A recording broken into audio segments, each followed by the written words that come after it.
And he goes like this, and he kind of throws it at me, and I'm like, he goes, keep it. And I'm like, what do you mean? He says, I said, are you nervous? He's like, yeah.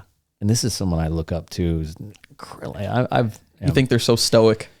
Listen, I've seen some wins for sure in my life, but there's people that are, that are tenfold what I've done. And he's one of these guys. And I was like, you're nervous? He's like, yeah, of course I am. And I'm like, really? He goes, the day I don't get nervous means the day that I don't care. You should always care. And I remember walking away from that experience. And even nowadays, and the other night when I spoke in front of people and like throughout the day, I'm like thinking about what I'm going to say. I got like a big speech prepared. And, I just care. I just care. But, I think the difference between people who kind of get stuck in what they're doing or stuck in their goals is that fear, that anxiety, that the stuff that, they feel stops them. I lean into it. I push myself. It's like in the morning when I take a shower at the end. It's a normal shower where at the end, I turn it to freezing cold.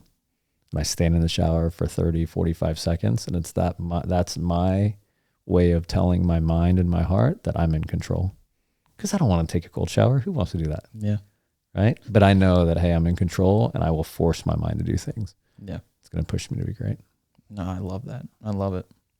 I want to get into a little bit more of how much your career has transformed, because we talked about how important being able to repeat what you've done. It's one thing to my skills, and maybe even there's a lot of people that maybe just their talent alone grants them that first success. Sure. But the luck of maybe that happening a second time or third time over the course of 20 years, as you said, I don't think is plausible. I think that it's strategic. I think that it's intentional. And so I want to hear a little bit about at what phase did you first have to maybe reinvent the way that you did things, or really start to challenge yourself again after that initial, I was sales guy, created my own office, I had my own business. When did it start? Because obviously you got to a point where you're managing and coaching a number of different offices. Was it 5 offices that you were managing when it was like, holy smokes, this is a whole new world that I got to adapt to? Or what was that second big, wow, I need to adapt to what's going on?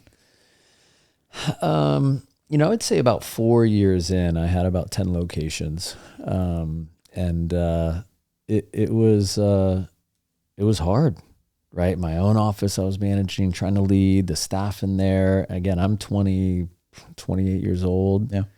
Then we have multiple other locations that I got to travel to and visit and coach and mentor. And, but it was right about, 10 offices or so that I felt really overwhelmed. And along the way, I'm sure there's certain moments, but I remember getting, pretty overwhelmed. And, I think the neat thing about our model and kind of what we're doing is I have support. There's other people that have done it before me and it kind of coached me along. And I thought that was just in general, they say successful people leave clues. Mm-hmm. Normally it's in books. But if you get around and get a chance to talk to them, they tell you too. Thanks for being here with me, by the way. Yeah. No problem at all. And that's that motto that made sense to me. And so anytime along the way, and it was even early in my career, even nowadays, there's people that I look up to, just as you look up to certain people in your life. And I've always had, and I've recently, with this little 20-year celebration I had a few nights ago, I was so humbled with how many people said so many nice things to me. But the thread of common things they said, because I watched all the full videos, they chopped it up and made a short one for me. They all talked about how much of a humble student I was. And I don't know, I think that just comes from my mom. Yeah. It just comes from, hey, there's nothing more important than family. There's nothing more important, money, cool. I mean, you can make some money, but there's nothing more important than relationships you have. Yeah. And I've always just tried to translate that to people. And but along the way, when I was, building the org, I would constantly do, coaching conversations. I'd beg people. I would, bring them coffee. I would do whatever. Well, and that's what's insane is the fact that you were at a place where you said you had 10 other offices that you're managing and coaching, and yet still you kept the perspective of, I have so much more to learn. And there are people that are doing 10x what I'm doing, and you never lost that desire to want to get better and understand that there are still so many levels above where you're at. I think some people get complacent, and that's where we talked about the longevity that you've been able to have, I think comes from exactly that.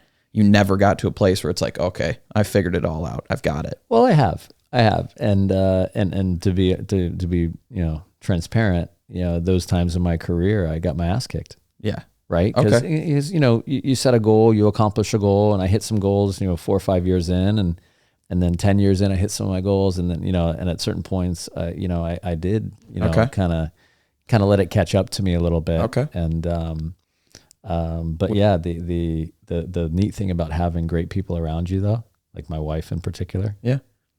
She made me aware that I wasn't done yet. That's awesome.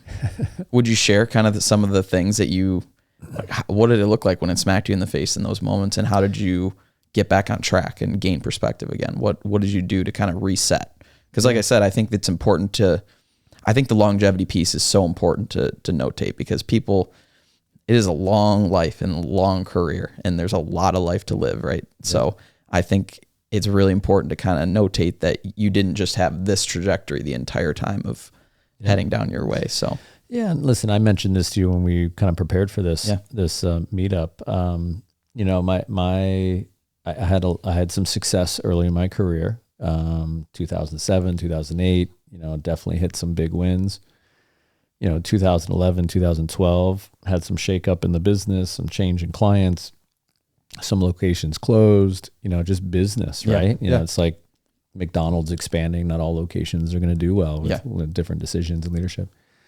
And so I definitely got my ass kicked a little bit there. And then, to be honest, the kind of the biggest challenge I had came in 2012, 2013.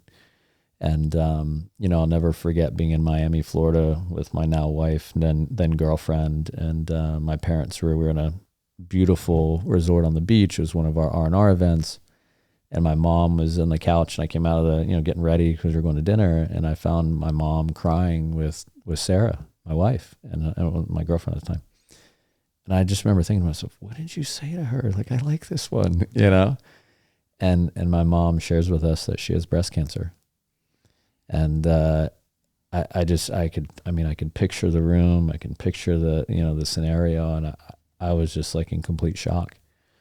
And she says to us, hey, I'm going to fight it. I'm, already been to the doctors. I've been already, starting chemo and this week coming up and everything else. And so it was really kind of crazy. And the interesting thing is she ends up, 2010. Okay. And she ends up beating it. It kind of, all the things she did, it goes away. My wife and I got married 2011, and our mother-son dance, she tells me in the middle of the dance, this wedding was the reason why I beat cancer. I wanted to be here for it. And I'm like bawling my eyes out. Like it was unreal. A few months later, she reaches out to my brother and I and says that unfortunately the cancer came back as bone cancer. 2012, she's doing all the chemo and everything, got really bad. And I remember I was back and forth. I was living in LA at the time. They're in Fort Lauderdale, Florida. Okay. And, unfortunately in November, I got a phone call from my brother and my aunt that were there visiting and helping. And they said, Mom's not going to make it. And I hopped on a flight that day, went home to Florida. And, unfortunately within a week, she passed away. And while we're there in Florida and throughout that year, I started to notice my dad wasn't looking the same, wasn't acting the same. And right before Mom got really bad, they told us that my dad actually had liver cancer. And so, like, crazy whirlwind of events, my brother and I, my dad's support, we did our best to get him the care he needed. He was already going to Miami Medical, really good facilities for what he had. Ended up moving him to the Northeast to be close to my brother and his kids, some facilities in Boston that were highly recommended. Unfortunately, within a few months, he got pretty bad. I took almost the whole month of December off, went and spent 3 or 4 weeks. He was in a full care facility. I stayed with my dad. It was just him and I hanging out every day, 24/7. Had some incredible conversations about life. And the crazy thing this whole time, is my wife and I were pregnant with our son Brady. So my wife couldn't even go to my mom's services in November because of travel. I take a few weeks to go spend time with my dad. She's 8 months at this point, like almost a pop. And he says to me, "You got to go. I'll be okay. You got to go." So I go back to California. Dad's still in the facility in New York and in the Northeast in Connecticut. My brother's in Boston. My brother goes by pretty much daily to see him. And I'll never forget on February 2nd, 2013, we got the phone call that my father passed. The very next day, my son was born. February 3rd, 2013. So you introduced me today. You said 2313. That's the day my son was born. And so the day that, the day before the kind of the world fell apart, the day after I had to decide what am I here for? And I've made the decision over the last 10 years to live for the future, to live for my family, to lead at a high level, to make sure I make an impact on a high level. And I'll tell you, over the next few years, it was really hard. Life was beating me up mentally, emotionally. I was like, I didn't know how to handle it. My business took some turns. It was hard. It was hard. I mean, to show up every day and lead a company, lead a team of salespeople. It's all about attitude. Yeah. And they're looking to you. Yeah.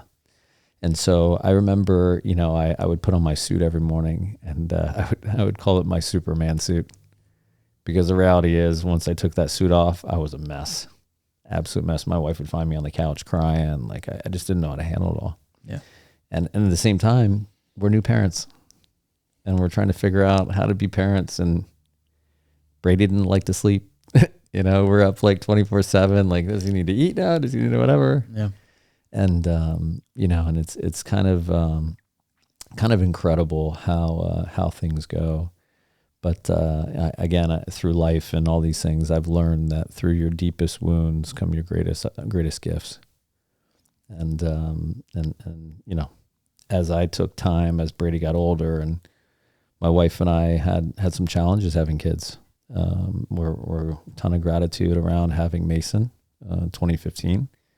And he's a ball of energy. He is like Mr. Mayor, which is, he's so pumped, by the way. We're going to Mexico tomorrow. And I just told the boys we're going on all-inclusive in south of Cancun. And Mason says, "So does that mean I can order food like the boy on Home Alone? I can order ice cream. I can order candy any time of day?" I'm like, "Yeah, dude." He goes, "Sweet." That's unreal. That's unreal. Well, so, but yeah, crazy time. But to your point, the rise of success and the rise of accomplishing what we accomplished so far hasn't been just smooth like that. Sailing or straight. Yeah. It's been up and down, up and down, and up and down. And I, listen, I am not that I would want the pain for anyone else, because I've had a lot of pain, but I know it's taught me a lot. I'm so grateful. And listen, again, I would do anything to have my parents back, anything. But I know it was for a reason. Yeah.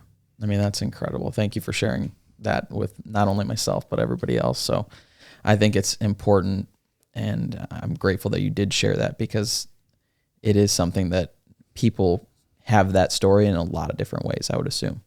May not look like exactly your situation, but people have gone through a lot of painful things in their life. And I think that's pretty much all the way across the board, obviously at different scales. But I think it's so important to realize that even something at the magnitude, I can't even imagine all those emotions hitting you at one time, especially like you said, you're feeling even some level. I'm sure there were points where you felt guilty about it, being excited that your kid was coming because of everything else that was going on. So I just can't even imagine all the conflicting emotions that you were going through at that time. But the point being of what we were talking about previous to that story even is you chose to take that energy and take those emotions that you were feeling and set a different meaning to them and create your own meaning to them. And even more so, what you said your mom did for you growing up was you put a mantra to it, right? and you created your own mantra to the meaning of what that emotion was going to do for you as you continued to pursue your career, right? Because who knows if maybe you would have gotten more complacent if something like that didn't occur at all, ever, whatsoever, right? Yeah, and I'll tell you, speed it up to like 2018. In the business, I was really, to be honest, I mean, I haven't gone to a therapist, but I probably should have a long time ago, kind of thing. And they don't really teach us, EQ or IQ or EQ and how to deal with your emotions growing up in school, whatever. But right about 2018, 2019, I made some pivots and moves in the business to kind of reset myself. And I'll never forget, I mentioned this earlier about my wife, and I'm a firm believer one of the most important decisions that you make is who you spend your time with, especially if someone ever gets married. And a buddy of mine said to me recently, he said, Ken, you outkicked your coverage when you chose to congrats. To marry Sarah. And I was like, what's that supposed to mean? But I'll tell you, she's been an entrepreneur. She's has her own, businesses she's run, and she does a lot in general, besides being an incredible former student athlete. So give an example. She ran 7 miles this morning before I got up. Same. Like get up and run. I'm like, how's your run today? Oh, it was good. How far did you run? Casual. 7 miles. I'm like, oh, okay. I haven't ran 7 miles this week. And so, but she says to me in 2018, and I'll never forget this. And again, you mentioned the word complacency, and I'm human just like everybody else. And I did accomplish a few things up until this point, but I'll never forget the day we were in the house, and I walk out and I look at her, and she knew I needed to do more for the business and do more and kind of put more focused energy into driving growth in the business I'm running. And, she even put like goals and had a goal board and vision boards and stuff in our bathroom, like all these amazing things. And because I was so distracted, I wasn't like connecting, and making the necessary actionable changes. And one time she stopped me dead in my tracks and she goes, hey, I need to ask you something. I was like, what's up, babe? She said, so are you going to start doing the things you need to do for the business? Or are you going to tell the boys about the life they could have had in 10 years? Because I'm not. And I remember just standing there for a second and just started bawling.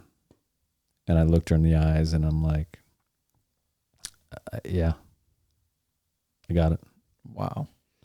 And so, and again, I think about, again, that word complacency. When you have the right people in your life, you have the right people in your corner, they're going to point out things to you when you need it. There's certain moments that have kind of self-corrected things. And then again, a few years later, as the business evolves, we get this opportunity, and a few years later and the energy and you mentioned, being lucky. I'm a firm believer luck is when preparation and opportunity meet. And so, people could say I'm lucky or others are lucky. Well, there's a lot of people that have an opportunity in front of them, and which is lucky. And they're just not prepared for it. They're not mature enough quite yet. They're not. And listen, I've been that person, right? Or the preparation is there, and they're in the wrong industry. Yeah, they're in the wrong job. 100%. Right. So it's like you got to have those meet. If, in my opinion, if you want to create your own luck. And what's so cool about what you just said about what your wife had said to you. Not cool, but cool.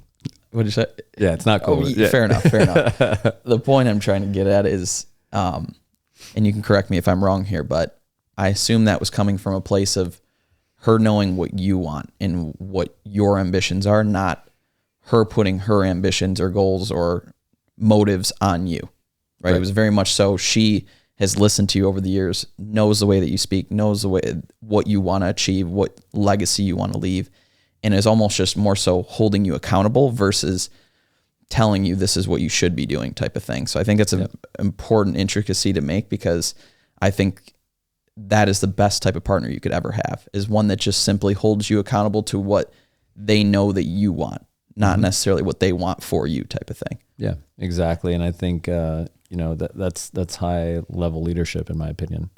a leader that truly shows up every day to help their people accomplish their goals, not the goals that I have for them, Yes. but their true goals, then you're going to find some incredible people that want to, be in your corner, because ultimately, great people have dreams, they have goals, and it's not what you want for them, it's what they want for themselves. Yeah. Second thing I want to pick from that story is, as you're starting to gain success, I want to give more tangible, this is what you might run into type of situations. So as you started to scale and gain success, and when we're starting to hit those phases, what were some things that maybe you ran into that could be something you could say, hey, this is something that you could run into as you start to gain success? Is there anything you could point out that? Totally. Yeah. Don't go off and buy a bunch of houses and a bunch of cars that you don't need. Yeah. Yeah. I mean, being 28 years old and driving a Porsche and living in a high-rise condo, it's $500,000, and buying it in 2007 when the market crashed a few years later, and then selling it lower than you bought it for. Like, these are all life lessons that, Yeah. and listen, timing, I never bought a place before. But I think, and again, it got me away from my roots, and I remember my mom giving me a really hard time about it. When you were going through purchasing these things, and buying these things, my mom had never, my parents never. We were okay, but we never, were extravagant and whatever. And for whatever reason, I went through that phase, and I even had a really close friend of mine that kind of said, "Yeah, you just started to change a little bit." And it wasn't really you. And even the last few years, I've hung out with him more, and he's like, "Man, it's good to see you're back to being you." And I was like, I apologize, But to the point though, is I think people, as they start gaining success and they start, accomplishing things and make a little bit more money than maybe they're used to, they start living a lifestyle that they really don't need to. Yeah. They start making purchases or doing, again, for the instant gratification stuff, as opposed to being smart and putting money away and saving, doing things like that. So, well, and I think at the end of the day, it's a lack of perspective of what the reason that you were able to create the success in the first place. It wasn't, you didn't become a great leader because you wanted a cool car. You became a great leader because you wanted to have influence and help them achieve their goals, like you said. Right. That's how the success was created. It wasn't created because you had your own personal intentions for what you're trying to get out of that person, right? So I think it was ultimately exactly what you just said, just getting back to the core of what got you to where you're at. So that's really cool to hear. And I think it's helpful for people. Yep. Yeah, absolutely. And I'll tell you, I think we see it in life all over the place, right? I mean, I saw something on ESPN about a basketball player that ran into some trouble recently, and again, it's life lessons. You give someone in their early 20s, more income than they've ever dreamed of having. Unfortunately, they don't make all the best decisions with it. Well, and to the point you just made about having the experience to know what to do with it anyways, right? You were talking about opportunity and Yeah. And so, so listen, again, I think just kind of back to all the things that we choose to do and all the lessons we learn. I had to go through that, right? I couldn't take it from a mentor. I had people telling me, I had coaches telling me, hey, I would be careful. I wouldn't do this and that, and I wasn't ready. It's like they say the teacher will appear when the student is ready. Right? That's a great one. And that's a great one. I haven't heard that one before. That's good. Yeah. And I just wasn't ready. I wasn't ready. And again, I look back on so many times, and when I travel, I love to just sit put on some music or whatever and just think. I'm a big thinker. Mm-hmm. And I think about some of these moments along the way, and I'm like, oh man, I would have saved myself so much time and not had as much pain. But again, I needed it. So, and I'm grateful for it. No, that's incredible. Well, I want to get into a little bit about repeating what your processes that you've done, right? So you have a remedy for the successes that you've had professionally, and how much do you correlate that to how you maybe pursue staying healthy, how you maybe pursue your relationship with your wife, your relationship with your kids? How much of those same habits and rituals that you have for how to be prepared for walking into a meeting with maybe your entire team versus you got to have a big talk with your kids or a big talk with your wife or a number of those things? Do you find that there are similarities in those situations? And is that intentional, if so? I think early in my career, I didn't realize how valuable would be as I got older and as I started having a family. Yeah. But I just, my number one goal in my life is to be a great dad and a great husband. My number two goal is to be great in business, to take care of my number one, and obviously to take care of my business in general. But it just, for me, not just the amount of coaching opportunities, the amount of one-on-ones I've had, I've studied how to communicate with people. I studied personalities. I mentioned psychology earlier. Like I've put a lot of time and effort over the last 20 years into that piece of me. And the number one reason is I just don't want to screw up my kids. I want to, in the most important moments, I want to be a dad that can be a chameleon and I can adapt. My kids come in full of emotions and full of energy that's not going to serve them. I need to take a step back, and I've had staff over the years that have done that. And so all that practice, to be honest, on people that I've worked with has prepared me to take care of the boys. It's an interesting way to look at things. But I know that practice is paying off. Yeah. And you've brought up in a number of different ways, professional development and how you've kind of worked on yourself. Cause I think that is exactly where it's transferable to everything else. 100%. How valuable, because I know as well as I do that gets a bad rap sometimes in terms of you just hear the rah-rah talks and stuff. Yeah. How important is that in your life, and to people listening out there, how much has that been a key to what you've been able to do in terms of just self-reflecting and understanding what you did wrong, why it was wrong, how you can fix it in the future? Can you speak on that a little bit? Sure. I mean, to answer your question, vital. Yeah. Vital. I feel that, this is level of ability that we all have. And if you want to get and break through to a different level to make a bigger impact or to just improve yourself in whatever you're doing, you have to learn. There's an old saying, you want to be a learn-it-all, not a know-it-all. And, I take a ton of pride in my personal habits. I take a ton of pride in my self-development. And listen, again, my mom did a very good job of brainwashing me to believe that you can do whatever you put your mind to, honey. Yeah. You can be whoever you want to be, and no one else is better than you, right? If you want to accomplish something, then go work for it. The world's not going to hand it to you. You have to go after it, right? And so, I just met a guy named Ryan Holiday. He wrote The Stoic. I don't know if you know that book or not. Oh, absolutely. I met him a few days ago. Wow. He was That's at incredible. Our conference. Cool. And he wrote The Daily Stoic and the obstacle is your way. Mm-hmm. And I just got both of them delivered last night. I literally came in Amazon yesterday, and I've already read 20 to 30 pages of both the books yesterday. And so I just, again, and maybe there's another guy in my world, Gary, that, is works and supports and coaches me behind the scenes. And I see him in his late 50s, early 60s, and he's such an incredible student of life and the game of business and everything else. And I've always thought to myself, if there's someone in my world that I want to be like, it's like him. And so he's through his example. And I've seen him grow. I've seen him change. And again, I have partners in the business that they've grown kind of like I've grown. And I know how much time they put in their own development. So it's very interesting, but yeah, I spent a ton of time reading books, a ton of time on podcasts. I mean, I don't know if you know what Clubhouse is, but I've jumped on Clubhouse and there's a bunch of people in different industries that I listen to, but I spend, I would say on a daily basis, anywhere from an hour to 2 hours a day working on my own development. Yeah.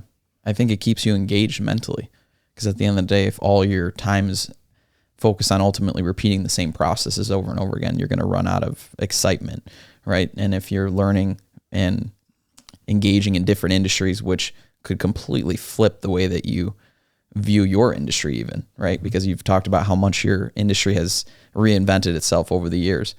I've talked to a number of people in these interviews where they've talked about how looking at other industries and taking what they're doing and applying it are the people that really are the game changers in that industry, because everybody else is just looking at, so if you're Verizon, what's AT&T doing, right? Not we're Verizon, what is McDonald's or someone that's completely in a different realm? Yep. What can we bring from that business in order to kind of reinvent ourselves? So I think it's an amazing way to keep you engaged. Yeah, 100%. You know, it's interesting. So some of these opportunities I've gotten on calls with, you know, Grant Cardone and some of these guys. You spoke with Grant Cardone? I didn't. I was on a call with him. I didn't speak directly to him, but yeah, I mean, he was speaking, then I was speaking. We were speaking to each other. That's so cool. But I got a good friend of mine, Barb, who spoke at his 10X event. And she brought me on to her little clubhouse stage or whatever. She runs every Saturday morning. And I told the story and told everything kind of like I'm doing today. Yeah. And to your point, but through that, you know, kind of connection, I've then met a few people in the car industry. I've met people in the real estate business. I've met people that are totally outside of the business that I'm in. And the things that they're talking about and how they're looking at the world, how they're addressing, the so-called recession, or how they're looking at their businesses, things they're doing, how they're monetizing their personal brands, how they're doing all this stuff, has made me start thinking at a higher level. And it started me to realize that, hey, I mean, I love the industry I'm in. I love the businessmen. But that reality is what I want to accomplish. It's just going to be a small piece of all the things I want to accomplish and the impact I want to make. Yeah. And so, but by getting on calls with these people, and pretty consistently actually with these guys, it's just very interesting to see how they look at things and look at business and kind of what they're doing at the level they're at. Yeah. I mean, it's been consistent through everything you've talked about, that you've just never stopped learning. You never have.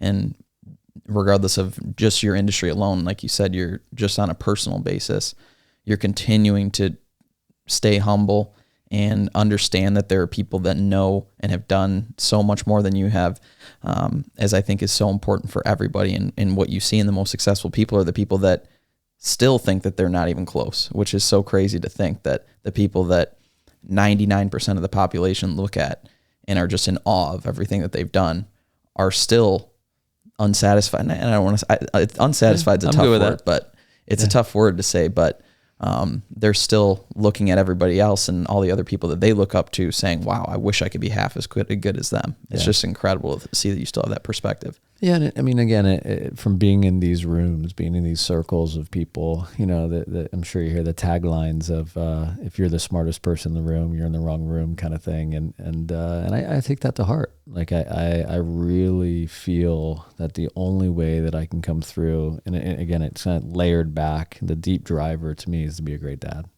to be a great husband. And if I really want that to be the best, then I need to learn, to your point, about how to manage all these different entities, how to lead all these different organizations, how to show up in my day. And again, you mentioned health earlier, but I'm a firm believer if you're an entrepreneur or you're in an industry that it's based on you. It's not where you clock in, clock out, and hey, the amount of time you're there doesn't matter, or the amount of effort you put in and the time you're there, you know, there's not a lot of results come from it, or a lot of compensation changes. But if you're in an industry like entrepreneurship, you're in a sales business, you know, where it really depends on how you show up every day. I believe that the only thing you can control is you. So you have to have that on point on a daily basis. And in my opinion, where your head goes, your body follows. And so the mental health, the mental training, the understanding, the learning, to your point about learning new things, you're excited. I mean, I'm 20 years into my industry and I feel like I'm still just getting started. You're jacked up about what you're doing just as much as you were. I love it. Yeah. I love it. I was driving so I had this trip this past week, and there's someone in my office that I really care about. And he's a young guy. He's, first year, a couple years out of college, and young sales guy. He's had some ups and downs lately. And on Saturday night at like 7:00, I sent him a text message. Hey man, what are you doing tonight? And he's like, I'm just heading home. I'm like, hey, do you want to meet me for a beer? Yeah, for sure. And I met him down in, I don't know, Northville or somewhere, and was at a bar and just hanging out. We talked for a little bit of time. But on the way there, I was just like thinking to myself, man, how long am I going to keep doing this? Like, he's a young guy in his 20s or whatever. And one of those overwhelming like feelings of gratitude came over my heart. And I just thought to myself, probably to the day I die, I love serving people. I know that, hey, by me spending an hour with this young man, whether he works for me for the next 20 years, for the next 20 months, I'm going to make a positive impact on him, and he's going to remember me. Yeah. Maybe one thing you said becomes a mantra for him that he carries for the next decade. It's incredible. It really is. So I want to get into some things that kind of sum up what we're kind of going over here. Sure. I want to go back to a lot of people that are going to be watching this, or people that are maybe on day one. I tend to see that a lot of people that watch this kind of stuff maybe haven't really taken much action yet, or gotten to where they're at, where they want to be. And so if you could give maybe 3 consistent things that maybe are more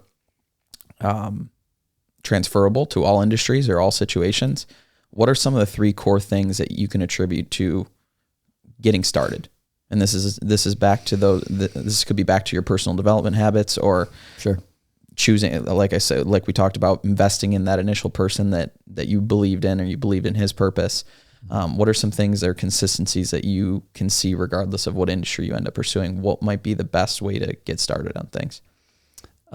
So the first thing I would just say is you got to know what you're getting yourself into, right? So no matter what industry that somebody's looking to get started, no matter what company they're looking to start or what career path they're looking to get started, I would just make sure it aligns with your skill sets, right? So there's some people that maybe that are in the engineering fields that are trying to get into sales. If you feel confident in some of those skill sets, then you really step into and lean into things that you want and start spending time developing yourself. So I would take a second. I'm not one that would jump into things very quickly. But I would, once you think about it, pull the trigger, make a decision. And then when you make that decision, whatever it is you're going to do, whatever entrepreneurial venture you're going to do, play full out would be number 2. Like, don't hold back. I'm the type of person that, hey, we're going to go down swinging if we're going to go down, but you gotta commit. You absolutely got to commit. So again, just for the industry that I'm in, I see people come in and okay, they want to get into sales. When I started in the sales, I picked up all the books I could find on sales. Yeah. I read the books on sales. I studied the best salespeople in the company. I was super aggressive about going all in on that, about leaving that it thing. all on the table. Exactly. And they say in sports, and I'm sure you know this from hockey, like if you go into a tackle or a hit kind of half-ass, you get hurt. Yeah. And so for me, I was going into the tackle and I'm going to go through the tackle kind of thing. Yeah. And so first I would think about whatever industry or whatever opportunity you're looking at. But once you make the decision, you got to go all in. Can I add something to that real quick as a question? I think a lot of people are unsure of it's hard to say this, but like, what is the time where you could say, okay, I've been doing this for a good amount of time, it's not working out. When do you maybe pivot or transition, or what? Is it kind of a feel thing of, did I really give it my all? Or it's tough to really answer that, but do you get where I'm going? 100%. I'd say give it a year. Okay. In my opinion, give whatever. And again, it's like health, right? If you do it for a few days, not going to happen. You give it 30 days, cool. But if you give it a year, because the reality is in anything new, anything that's worthwhile, you're going to have challenges. And if you just buckle under the first time things don't go your way, you're making emotional decisions. And if you make emotional decisions, you're going to accomplish what you want to accomplish. So you got to get through those times. And so in my opinion, give it a year, play full out for an entire year. Now, my third thing I was going to say is, as you play full out, get a coach, get a mentor, have someone that it's like a golf coach, right? I'm not that good of a golfer, but I'm trying to get better. The golf coach, the instructor, they give me pointers. They see my swing outside of me. Yeah. In business, they can't see it emotionally like you can. Totally. Exactly. Right. They see it for what it's supposed to be. Yeah. And a mentor and a coach will see, you for what you're looking to do and what you tell them you want to accomplish. And so, and I see so many people that just, again, they don't get a coach. They're not a humble student. Their ego gets in the way. They're very selfish in their intentions. And it really just doesn't serve them. But if you get a coach, I think that would be huge. And I want to add a fourth one. I think as people start making decisions and things they really want, the mind is going to play tricks on you.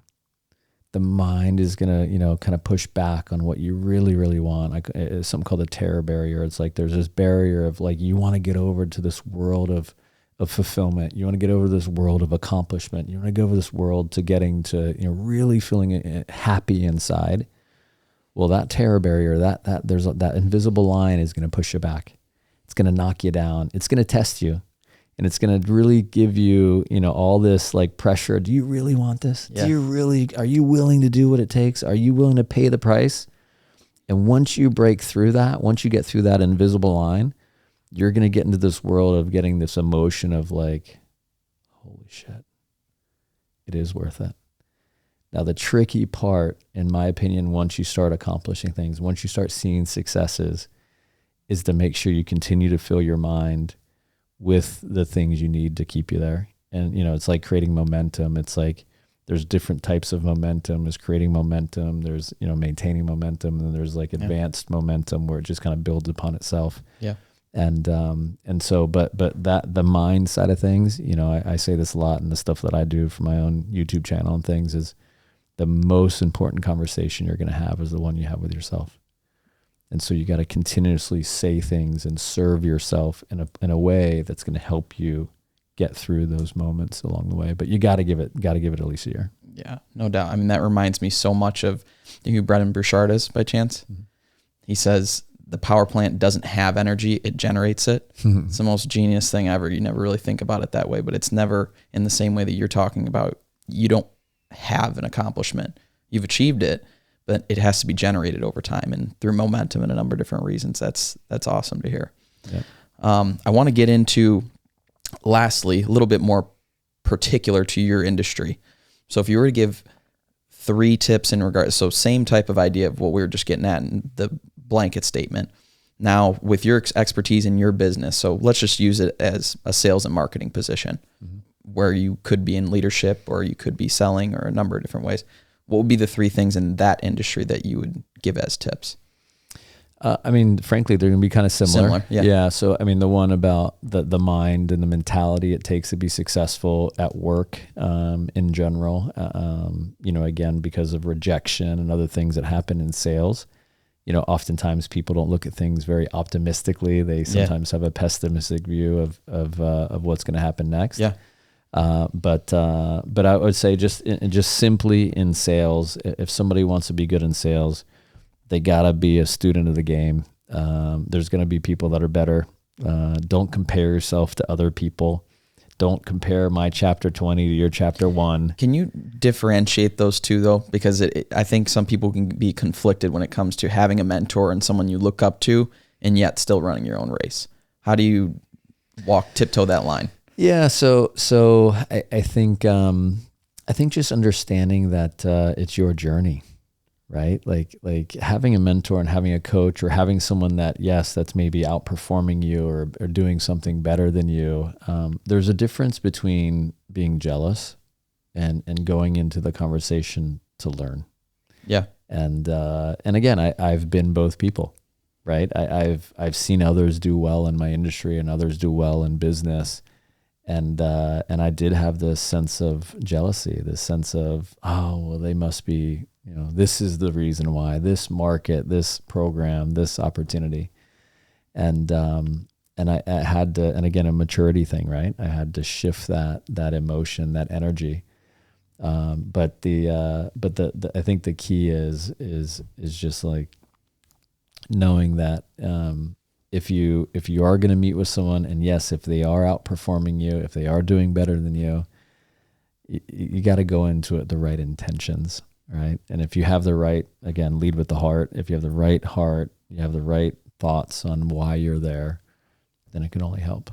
Yeah, I love it. That's going to wrap us up here for today. So I would just want to say thank you so much for coming on and sharing all the insights that you brought. Like I said, it's been so cool to hear all these different perspectives and different industries and different stories of why and how you've been able to make what you've made happen. And so I'm just so grateful to be able to sit here and hear your story. And again, thank you for being open, especially with some of the personal things that you share. That means a lot that you'd be willing to do that. And I think the deeper that you go, the more you're able to ultimately help people. The fact that you had the courage to share something like that, I think it could connect with a lot of people. So thank you so much for sharing that. Guys, if you're watching this on YouTube, Please make sure to like and subscribe. If you're watching this on any podcast platform, please rate and review, as that goes a long way. We're going to link all of Ken's links for everything that he does. If you want to dive deeper into his story and his mission, he's got tons of value to provide to you as well. So we will make sure to tag that so you can get there easy. We want to thank you also for making the time to be here and believing in the possibility that life can be better and challenging yourself to grow. We want to see you guys again here very soon, and never stop pursuing precision.